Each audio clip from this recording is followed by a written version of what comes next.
4 বছর জেলে ছিলাম। I am back. মনে রাখবেন পলিটিক্স করার ইচ্ছা নাই, বাট এলাকাতে আমি পয়সা গেছি, মাইন্ড করছি। ভয় দেখাবি না। যেখানে গেছেন সেখানেই বিয়ে। 2 বছরেই সীমান্ত থেকে আদায় করেছেন প্রায় 2 কোটি টাকার চাঁদা। অভিযোগ আছে সব অপরাধের আড়ালেই তিনি পেয়ে যান রাষ্ট্রীয় ব্যাংকের ঋণ। বাংলাদেশের ক্যাসিনো কেলেঙ্কারি যখন শিরোনাম দখল করে তখন বারবার উঠে আসে এক নাম, সেলিম প্রধান।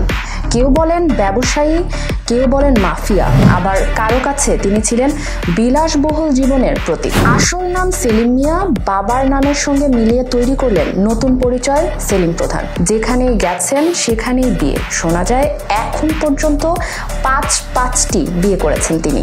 প্রধান ইজ ব্যাক। এমপি হোক, নিজে পকেট বাড়ি করো। আর রূপগঞ্জবাসীকে বোকা বানানো যাবে না। রাশিয়ান, একজন আমেরিকান, একজন জাপানি এবং 2জন বাংলাদেশি। সেলিমের ছোট বউ বা 5 নম্বর স্ত্রী সহকারী কাস্টমস কমিশনার। বর্তমানে কর্মরত আছেন চট্টগ্রাম কাস্টমস হাউসে। পশু খাটালের চাঁদাবাজি দিয়ে শুরু, এরপর ধীরে ধীরে ঝুঁকে পড়লেন হোটেলে, স্পা আর অনুমোদনহীন ক্যাসিনো ব্যবসায়। রাজধানীর ভিআইপি জোনের সৌন্দর্য কেন্দ্র থেকে পাতায়ার ডিস্কো বার, সব জায়গায় ছড়িয়ে গেল তার প্রভাব। সিলেটের পাথর উত্তোলন হোক বা সীমান্তের গবাদি পশু পাচার, সবখানেই সক্রিয় ছিলেন সেলিম প্রধান। মাদক ও জাল টাকার সিন্ডিকেটেও তার ছিল অদৃশ্য নিয়ন্ত্রণ। কেবল 2 বছরেই সীমান্ত থেকে আদায় করেছেন প্রায় 2 কোটি টাকার চাঁদা। বিদেশেও গড়ে তোলেন বিশাল সাম্রাজ্য। থাইল্যান্ডের 7টি কোম্পানি, যুক্তরাষ্ট্র ও থাইল্যান্ডের 4টি ব্যাংকে কোটি কোটি টাকার লেনদেন। জাপানি স্থায়ী ঠিকানা বানালেও অর্থ আত্মসাতের কারণ হলেন কালো তালিকাভুক্ত। বহিষ্কার হয়ে যান আমেরিকায়। সেখানে এক মার্কিন নারীকে বিয়ে করে ফের জাপানে ঢোকার চেষ্টা, কিন্তু শেষ পর্যন্ত গ্রেফতার হয়ে ফেরত পাঠানো হয় বাংলাদেশে। অভিযোগ আছে সব অপরাধের আড়ালেই তিনি পেয়ে যান রাষ্ট্রীয় ব্যাংকের ঋণ। রূপালী ব্যাংক থেকে 100 কোটি টাকা নেন শিল্প স্থাপনের নামে, কিন্তু কোনো শিল্প স্থাপন হয়নি। অর্থ গায়েব হয়ে গেছে তার সাম্রাজ্যের অন্ধকারে।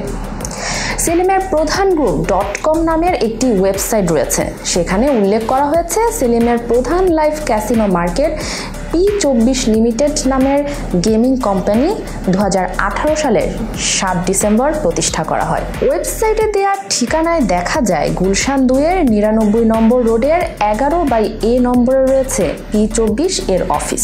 কর্পোরেট অফিসের ঠিকানা দেওয়া হয়েছে D1 মমতাজ ভিশন, গুলশান 2-এর 99 নম্বর রোডের 11/A।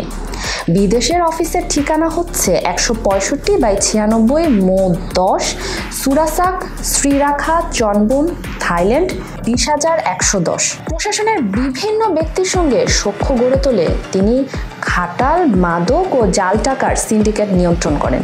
সেখান থেকে প্রতি মাসে লাখ লাখ টাকা চাঁদা নেন।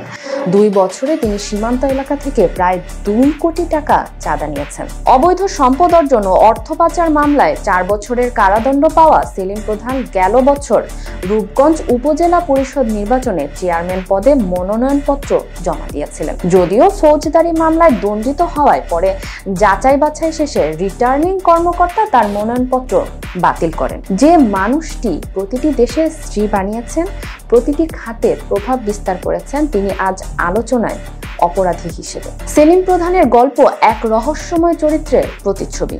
প্রশ্ন একটাই, এমন সাম্রাজ্য টিকলো কিভাবে এতদিন? আর তার পতনের পর কে নেবে সেই ফাঁকা জায়গা? কাজল হায়দারের রিপোর্টে ফারিহা আহমেদ, খবর সংযোগ।